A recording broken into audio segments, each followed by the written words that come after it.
Good evening, ladies and gentlemen. We invite you to follow the latest news bulletin on our Province Essential Television channel.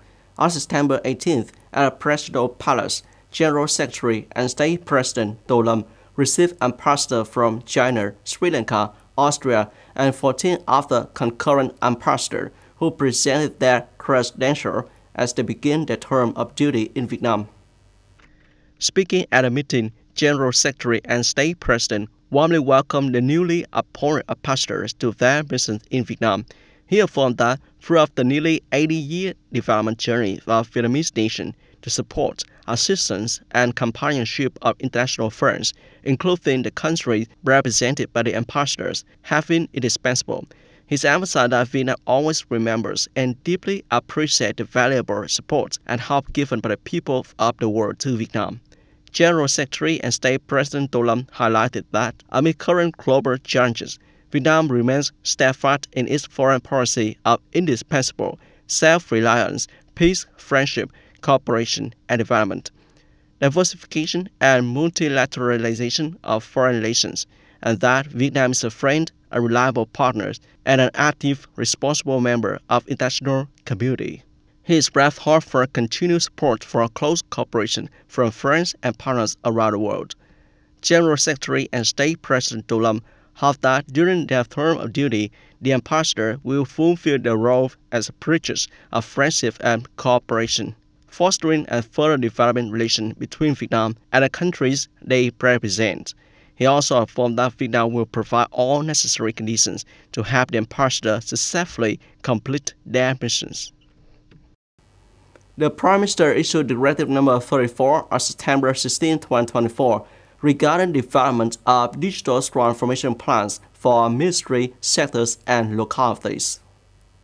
The directive states that in recent times, the implementation of the Prime Minister's decision on the National Digital Transformation Program, the e-Government Development Strategy towards a Digital Government, the National Strategy for Digital Economy and Digital Society Development, and the data strategy has achieved many positive results.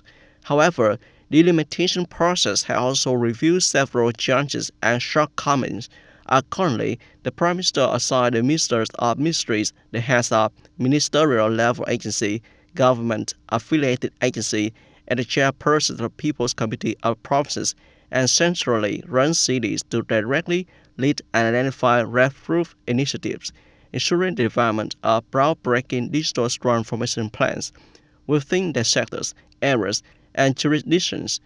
In identifying breakthrough initiatives, ministry, sectors, and localities must closely align with the realities of digital transformation, ensuring consistencies and connection with the implementation of Project Number 6 in their respective ministries, sectors, and localities.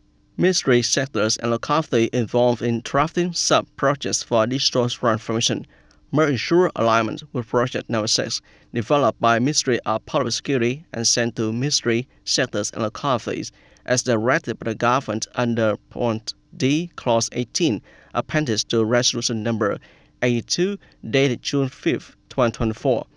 They are also tasked with organizing research and integrating tasks and solutions into their digital transformation plans.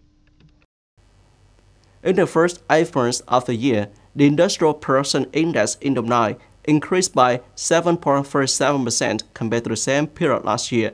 At present, businesses are entering the peak season for year-end production, with positive signals regarding orders and market. Many companies are speeding up production to seize new opportunities that the market presents. GC Foods, a company specializing in producing aloe vera and coconut jelly for both domestic and export markets, produced 15,000 tons of various pearls in the first 8 months of 2024, generating over $360 billion in revenue. Since the beginning of the year, the domestic market has recovered well, with GC sales volume. In the export market, however, production only increased by about 5%, falling short of the 30% target set in the plan. Nevertheless, With its strategy to expand into new markets, the company has made specific steps in approaching and conquering large population markets like China and India, while maintaining relationships with customer international markets. Namlong, which sold over 28.5 million pairs of gloves in 2023, a 15% decrease compared to 2022, has set a modest growth target of 8% for 2024.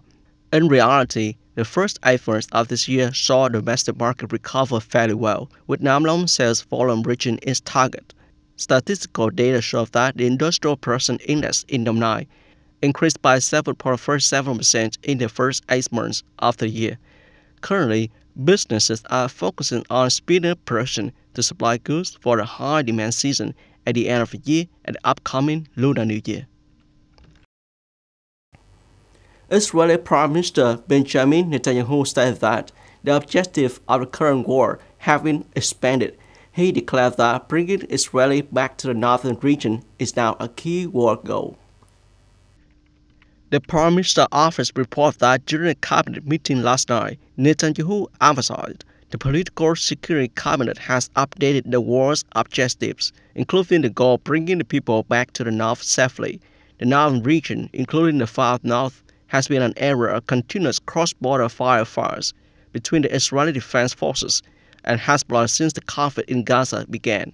The fighting has forced tens of thousands of people to flee their homes. Hezbollah has stated that it will cease fighting if a ceasefire is reached in Gaza, while Israel had declared it will not allow militants in Lebanon to threaten its territory.